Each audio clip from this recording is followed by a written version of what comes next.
halkan waa ceelka ay hay'adda Alpha Trust ay ka dhistay duleedka magaalada Dhuusamareeb. saad u jeedaan badawadayaal ceelku wali waa uu soconayaa waxaana socda shaqadii loogu talagalay in lagu qabto ceelka maadaama ceelka laga dhisayo meel ay degan yihiin dad reer guura ah oo dhowr boqol oo qof isugu jira. dabcan saa u jeedaanba shaqadu ay socotaa oo shaqalaha ayaa ceelka qodaya waxaana ka shaqeeya ilaa 6 qof oo shaqaale ah si markaas ceelka loo boobsiyo ayay shaqaaluhu hadi gooraale waxay dadaal dheeraad ay ugu jiraan sidii ceelka loo soo gabagabay lahaa. waxaan jeclahay qaar ka mid ah shaqaalaha inaan codkooda ina maqashiyo iyagoo ka hadlaya ceelka qaabka ay u qodayaan iyo waliba caqabadaha ceelka intuu socday qoditaankiisa ay kala kulmeen. waxaa kaloo aan dabcan jeclahay inaad inala wadaagtaan injineerka ceelka oo isaguna ka hadlaya muddada ceelka la bilaabay iyo sidoo kale waxyaabaha loo baahan yahay in hay'adda Alpha Trust ay ka caawido dadka reer guuraaga ah ee degan goobta ceelku ka soconayo. isagoona injineerku ka codsaday hay'adda in waxyaabaha kale markaasi adeegyada bulshada muhiimka u ah in dadka masaakiinta ah maadaama abaar ba'nayd ee daba dheeraatay halkan ay ka jirtay in la soo gaarsiiyo bisha barakeysan ee Ramadaanna lagu guda jiro. waxaana dhamaantood oo hadlayana hadaladoodii kamid ahaa ceelkan shaqaalihii maartay ka shaqeyn jiray oo qodi jiray ayaan kamid ahay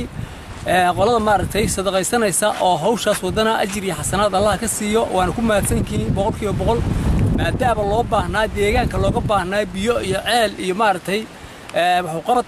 waa ku mahadsankiin 100%. هي كورن عيل كان دي ديجا ماشان laga qodo maxaa isleedahay wax badan ka bedeli wax badan baa isbedelaya wanaag baa loo baahayaa waa laga baahayaa abaaraha aduu maartay meesha dadka loo qodo oo masaakiinta waxaan u maleynayaa inay ku mahad celin doonaan insha Allah. waa qoladii loo qodana waa ka mahad celiday ilaahay maxamdiisa ilaahay yiraahdo sidaas weey hadii halkan ceelka laga sameeyo oo bomkii la saaro wax badan ma u soo kordhin karaa isleedahay wax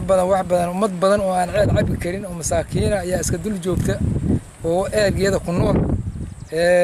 adeegay ku leeyahay